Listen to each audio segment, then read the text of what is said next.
Corona के बढ़ते cases को लेकर प्रधानमंत्री मोदी की चिंता बढ़ गई है। पीएम ने कोरोना प्रभावित राज्यों के मुख्यमंत्रियों के साथ चर्चा की। इस बैठक में दिल्ली, गुजरात, बंगाल, महाराष्ट्र समेत कुल 8 राज्यों के मुख्यमंत्री मौजूद रहे। बैठक में गृह मंत्री अमित शाह ने राज्यों से सतर्कता बरतने को कहा। पीएम ने कहा, सभी तक वैक्सीन पहुंचे, ये हमारी प्राथमिकता है, लेकिन जो भी वैक्सीन लगाएंगे वो मानकों पर खरी होगी। वैक्सीन की कीमत और डोज अभी तय नहीं है। पीएम ने लोगों से आग्रह किया कि वैक्सीन अपनी जगह है, लेकिन अभी ढिलाई नहीं बरतनी है। प्रधानमंत्री मोदी ने कोरोना वायरस की वैक्सीन को लेकर बड़ा बयान दिया। पीएम मोदी ने इशारों ही इशारों में विपक्ष पर तंज कसते हुए कहा, कुछ लोग पूछ रहे हैं कि वैक्सीन कब आएगी। इसका वक्त हम तय नहीं कर सकते, बल्कि ये वैज्ञानिकों के हाथ में है। पीएम मोदी ने मुख्यमंत्रियों के साथ ये 9वीं बैठक की। पिछली बैठक 23 सितंबर को हुई थी। उस बैठक में 7 राज्यों के मुख्यमंत्रियों के साथ चर्चा की गई थी।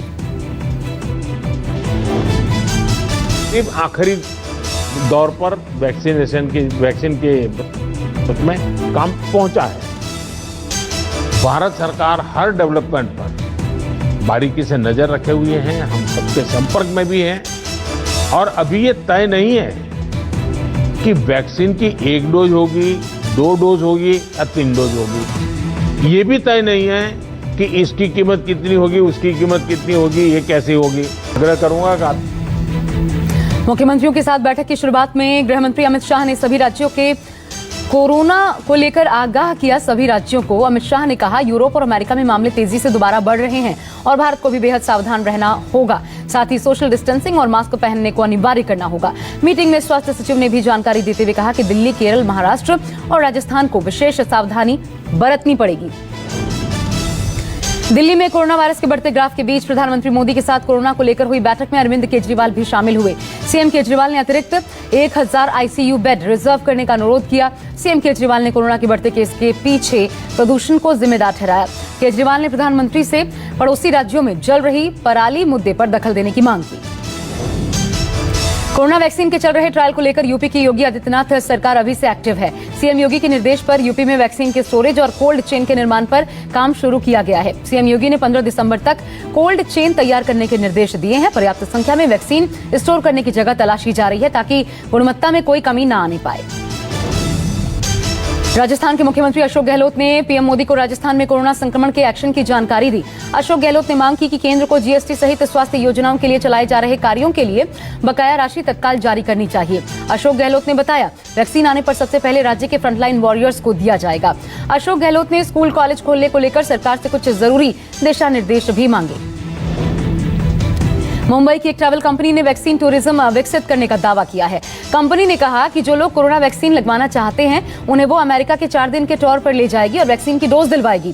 कंपनी ने इस पूरे पैकेज की लागत 1,75,000 रुपए रखी है। कंपनी का मैसेज व्हाट्सएप पर तेजी से वायरल है।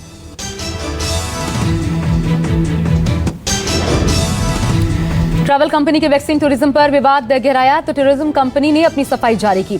कंपनी ने सफाई देते हुए कहा, हमारे पास वैक्सीन नहीं है, हम अमेरिका के नियमों के हिसाब से वैक्सीन देंगे। कंपनी ने अपनी सफाई में कहा, हम अभी किसी से पैसा नहीं ले रहे, सिर्फ रजिस्ट्रेशन किया जा रहा है। हमारे विज्ञापन को गलत तरीके से लिया गया है। दिल्ली में लगातार चौथे दिन मरने वालों का आंकड़ा 100 के पार चला गया। 24 घंटे में 121 लोगों की मौत हो गई, जबकि 24 घंटे में 4,454 नए कोरोना के मरीज सामने आए। दिल्ली में रिकवरी रेट बढ़ी है, पर बढ़ते मरीजों ने चिंता पैदा की है। आंकड़ों की बात की जाए तो दिल्ली में सिर्फ नवंबर महीने में 1800 से ज्यादा लोगों की मौत हो चुकी है। सरकार की तमाम सख्ती के बावजूद कोरोना के बढ़ते मामले लोगों में दहशत पैदा कर रहे हैं। दिल्ली में तमाम सख्ती के बावजूद भीड़ पर कोई कंट्रोल नहीं है। ओखला मंडी में हजारों की भीड़ कैमरे में कैद हुई।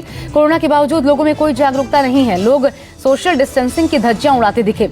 कई लोगों ने मास्क तक नहीं पहना था। ओखला मंडी से आई तस्वीरें डर बढ़ाने वाली हैं।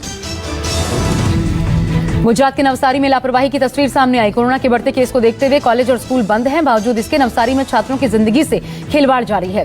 राज्य में स्कूल कॉलेज के संचालन पर पाबंदी के बावजूद क्लासेस चलाई जा रही हैं। नवसारी जिले के गणदेवी तहसील में स्वामी नारायण इंग्लिश स्कूल में 12वीं कक्षा के बच्चों को स्कूल बुलाया जा रहा है। कोरोना की रफ्तार से घबराई महाराष्ट्र सरकार ने सख्ती करते हुए नया ऐलान किया है। फ्लाइट से मुंबई आने वाले सभी यात्रियों को पहले आरटी-पीसीआर कोरोना टेस्ट करवाना होगा। रिपोर्ट नेगेटिव होने पर ही वो मुंबई के लिए सफर कर पाएंगे। फ्लाइट बोर्डिंग से 72 घंटे पहले का रिपोर्ट भी मान्य होगा। ऐसे में अगर किसी के पास पहले से रिपोर्ट नहीं है तो उन्हें लैब में जाकर अपने खर्च पर कोरोना टेस्ट करवाना होगा। राजस्थान में कोरोना संक्रमण रोज नए रिकॉर्ड्स बना रहा है। सोमवार को एक ही दिन में राज्य भर में 3,332 नए कोरोना पॉजिटिव सामने आए। वहीं कोरोना पॉजिटिव मरीजों की मौतों में भी बेतहाशा इजाफा हुआ है। एक दिन में 18 पॉजिटिव मरीजों ने दम तोड़ दिया। जयपुर समेत 8 जिलों में सबसे ज्यादा पॉजिटिव केस मिल रहे हैं। सबसे ज्यादा खतरनाक हालात जयपुर, जोधपुर और बीकानेर में हैं। राज्य भर में कोरोना से अब तक 2,181 संक्रमितों की मौत हो चुकी है। बंगाल चुनाव से पहले सीएम ममता बनर्जी ने बड़ा ऐलान कर दिया है। ममता बनर्जी ने कहा, बंगाल में लोगों को मुफ्त में कोरोना का टीका लगाया जाएगा। बिहार चुनाव से पहले बीजेपी ने भी बिहार के लोगों के लिए फ्री कोरोना वैक्सीन की घोषणा की थी। कोरोना की दवा को लेकर दुनिया के सबसे बड़े वैक्सीन मैन्युफैक्चरर सीरम इंस्टीट्यूट का बड़ा बयान सामने आया है। सीरम इंस्टीट्यूट की तरफ से कहा गया है कि पहले भारत में वैक्सीन की आपूर्ति होगी।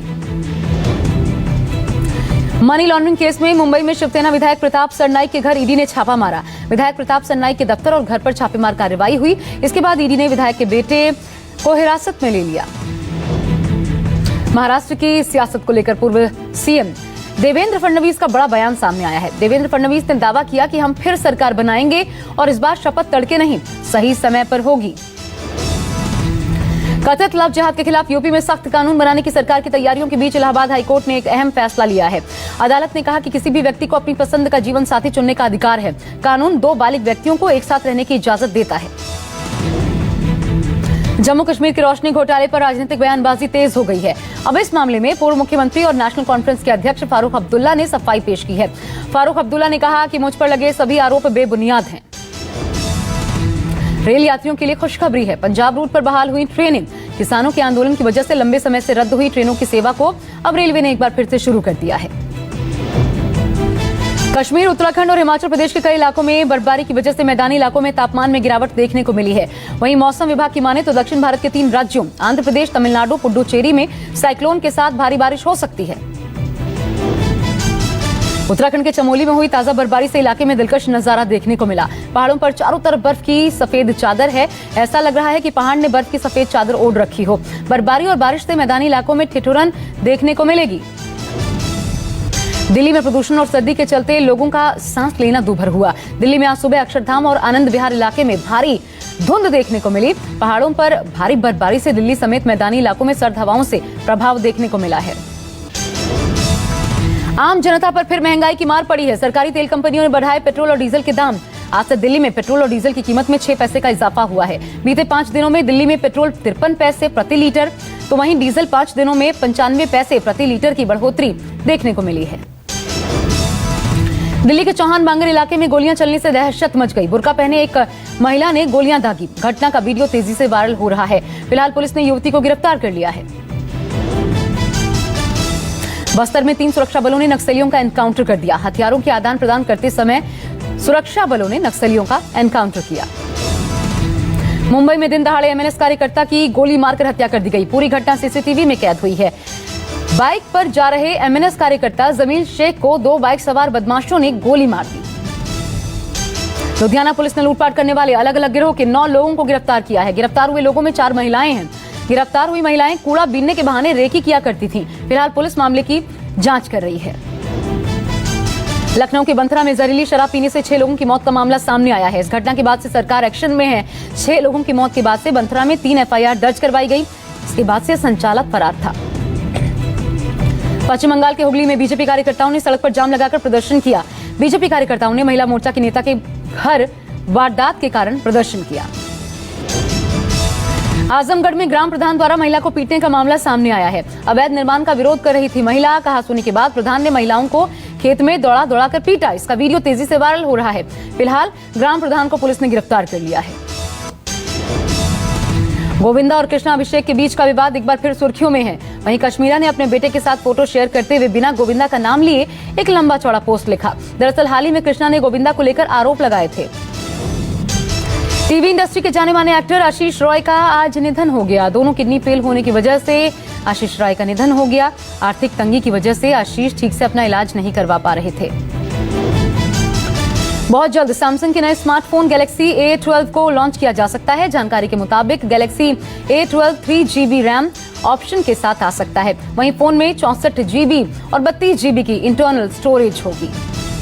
पोको M3 को आज लॉन्च किया जाएगा। फोन को आज ऑफिशियल यूरोप में लॉन्च किया जाएगा। लॉन्च इवेंट भारतीय समय के हिसाब से शाम 5:30 बजे शुरू होगी। भारतीय बाजारों में सोने और चांदी की कीमतों में आज भारी गिरावट देखने को मिली है। पिछले 2 दिनों में सोने की कीमतों में 1200 रुपए की गिरावट दर्ज की गई तो चांदी के दाम में भी कमी आई है। अच्छी खबर यह है कि आईटी कंपनियों में हायरिंग शुरू हो गई है। कोरोना के थोड़े सुधरते माहौल के बीच टेक कंपनियों ने वापस हायरिंग शुरू करने का फैसला लिया है। एक रिपोर्ट के मुताबिक स्टार्टअप सहित आईटी फर्म अक्टूबर में सबसे ज्यादा जॉब देने वालों में शामिल है। तारिक फतेह ने इमरान खान और पाकिस्तानी सेना पर गंभीर आरोप लगाए। तारिक फतेह ने कहा है कि अमेरिका में रहने वाले पाकिस्तानी सैन्य अधिकारी उन्हें जान से मारने की धमकी दे रहे हैं। अमेरिकी राष्ट्रपति डोनाल्ड ट्रंप ने राष्ट्रपति पद और व्हाइट हाउस छोड़ने के संकेत दिए हैं। ट्रंप ने व्हाइट हाउस के अधिकारियों से कहा उन्हें वही करना चाहिए जो अब सत्ता हस्तांतरण के लिए ठीक है।